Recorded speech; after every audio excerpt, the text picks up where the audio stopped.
এই কথাটা আমি এর পর্যন্ত আর কারো কাছে বলি নাই, আজকে আপনাদের সকলের সামনে এই কথাটা বললাম। কারাগারের ভিতরে থেকে আমাকে সান্ত্বনার বাণী শুনিয়ে আমার হিম্মত সৎসাহস বৃদ্ধি করার ক্ষেত্রে জালিমের মোকাবেলায় অটল এবং অবিচল থাকার জন্য যাদের মাধ্যমে আমি অন্তরঙ্গ সাহচর্যের মাধ্যমে প্রেরণা পেয়েছি, কথা দিয়ে আমাকে উদ্বুদ্ধ এবং প্রেরণা জুগিয়েছেন আমার একান্ত বন্ধুবর মাওলানা খালেদ সাইফুল্লাহ আইয়ুবী। আল্লাহ পাক রব্বুল আলামিন এর পরিপূর্ণ জাযা এবং উত্তম বিনিময় তাকে দান করুন। তিনি ভিতরে শুধু নিজে জেল খাটছেন তাই নয়, উনি ওই সময়টায় মারাত্মক অসুস্থ ছিলেন। ওনার হাত এর আগে অ্যাক্সিডেন্ট করে দুইবার এক হাত ভাঙছে, দুইবার হাত ভাঙ্গা, সেই ভাঙ্গা হাত নিয়ে জেল খাটা, অসুস্থ অবস্থা জেল খাটা অনেক কঠিন, অনেক কাজ নিজের করতে হয়। এমনিই উনি মানে জন্মগতভাবেই কিছু অসুস্থতা ওনার আছে, পায়ে সমস্যা, চলতে সমস্যা হয়, এর উপর আবার হাত ভাঙ্গা। এখন কারাগারের কাজগুলো তো নিজেরটা নিজেরই করতে হয়, অনেক কষ্ট ছিল। এর উপরে এই ভাঙ্গা হাত আবার হয়ে গেল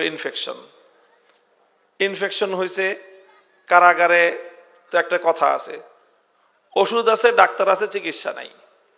এখন এবার যা বুঝার বুঝে নেন আপনারা। কারাগারে কি আছে? ওষুধ আছে, ডাক্তার আছে, কিন্তু চিকিৎসা নাই। এর নাম হলো জেলখানা।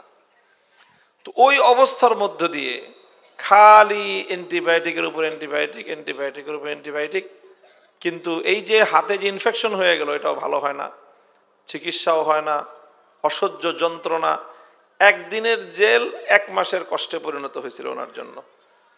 যাই হোক, আল্লাহ পাক রব্বুল ইজ্জত মেহেরবানি করেছেন আমাদের উপর যে আমাদের মতো দুর্বল বান্দাদের সাথে দুনিয়ার বিবেচনায় বিশাল শক্তিধর ক্ষমতা টক্কর দিয়েছিল।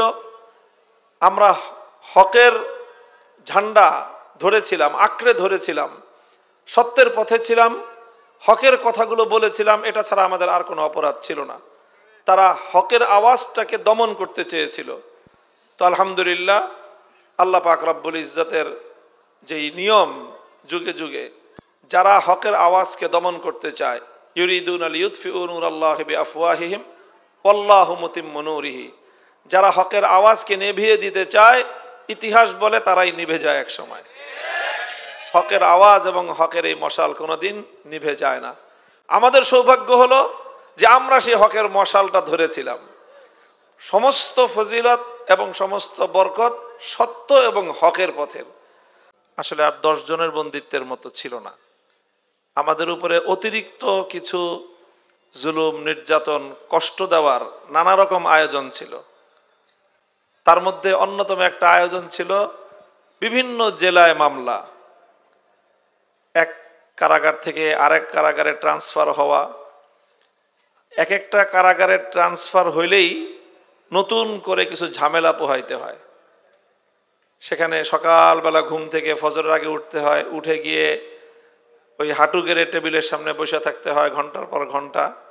সেখানে নাম রেজিস্ট্রি করাইতে হয়, সব ঠিকানা লেখাইতে হয়, উচ্চতা মাপতে হয়, নতুন করে আবার ছবি তুলতে হয়, বহুত কাহিনী।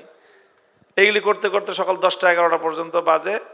রাত গভীরে এসে কারাগারে পৌঁছলাম রাত 2টার সময়। আবার ফজরের আগের থেকে সকাল 10টা পর্যন্ত বসে বসে সব কাজ করতে হয়। 2 দিন পর পর এক কারাগার থেকে আরেক কারাগার, আরেক কারাগার থেকে আরেক কারাগার, নানা রকম উৎপাত যাকে বলা যায়, কষ্ট দেওয়ার মতো নানা রকম আয়োজন আমাদের সাথে ছিল। তো আলহামদুলিল্লাহ, আল্লাহ পাক আমাদের সেই কষ্টের দিনগুলোকে সবরের সাথে এবং আল্লাহর সাথে ভালোবাসার, মহাব্বতের সম্পর্ক বৃদ্ধি করার প্রচেষ্টার মধ্য দিয়ে আল্লাহ সুন্দরভাবেই আমাদেরকে কাটিয়েছেন। আমার সেই কারা জীবনে অনেক মানসিক যন্ত্রণাটা ছিল সবচেয়ে বেশি কষ্টকর আমার জন্য।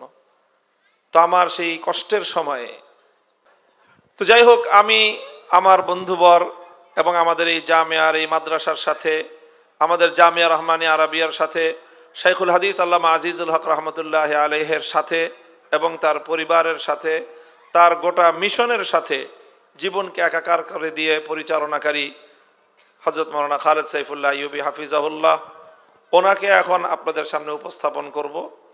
উনি বয়ান করবেন আর এরপরে যদি আপনারা ওনার পরেও আরো কিছু বয়ান শুনতে চান, কথা শুনতে চান, তাহলে আমি ইনশাল্লাহ আপনাদের সাথে আছি।